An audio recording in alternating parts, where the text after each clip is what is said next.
Welcome back, horror lovers. Today we'll be sharing with you a terrifying story, especially if you're afraid of rodents, cockroaches, and bugs. Most of the time those creatures are inoffensive, but sometimes they can also be surprisingly aggressive. Diego's parents decided to go on a romantic vacation, but only the two of them. They weren't too keen on leaving their son in the house alone for a whole week. They knew he could do something like leave the oven turned on overnight and cause a disaster. However, they also felt they needed to trust him and give him a chance. As soon as he was alone, Diego invited his friends to play video games. And when they were in the middle of a match, they heard a noise coming from the kitchen.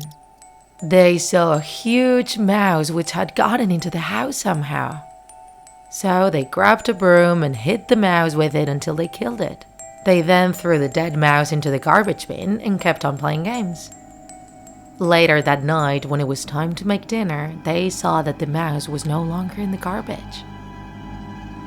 However, they gave it no importance and thought that maybe the dog had taken it to the yard. However, the next day, more mice appeared in the kitchen. Diego was alone, and the mice were so big that he was scared of facing them. So he locked them in the kitchen and called his friends again, but none of them responded. Not sure about what to do, Diego went to the store to get a lot of mouse traps and mouse poison. He would get rid of those mice however he could. Once he came back, he placed down all the mouse traps he bought and waited.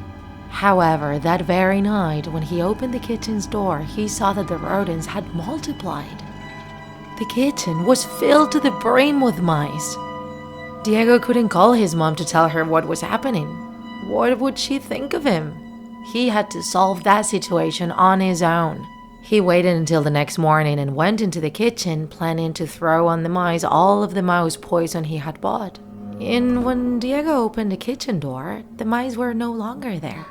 He sighed in relief and went in to make some breakfast. However, he didn't notice that the fridge wasn't working, so he moved it and saw an enormous hole between the floor and the wall, and the power cable of the fridge was completely chewed off. He was sure that the mice would get back in through that hole, and so he grabbed the mouse poison and went into the hole.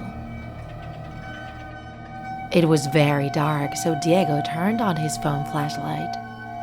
He kept crawling, and suddenly he fell over an edge. And although he fell pretty hard, he didn't get hurt. He grabbed his phone and tried to examine his surroundings. He was now in the sewers. Immediately after, Diego started to hear strange sounds all around him. It was the mice, which were making all sorts of creepy noises. Diego wouldn't stop looking all around him to see where the mice were coming from. And then he saw a huge shadow right in front of him. It was the shadow of a 2-meter-tall mouse running towards Diego, with its teeth broken and foaming by the mouth. In less than 10 seconds, that monstrous mouse managed to cover a huge distance to reach Diego, to finally tear off his head with one single bite. And then, the rest of the mice following the monstrous one plunged towards Diego's dead body to devour all of it. If you enjoyed this video, don't forget to like it. And if you want to see more Draw My Life horror videos, subscribe to our channel. See you in the next episode.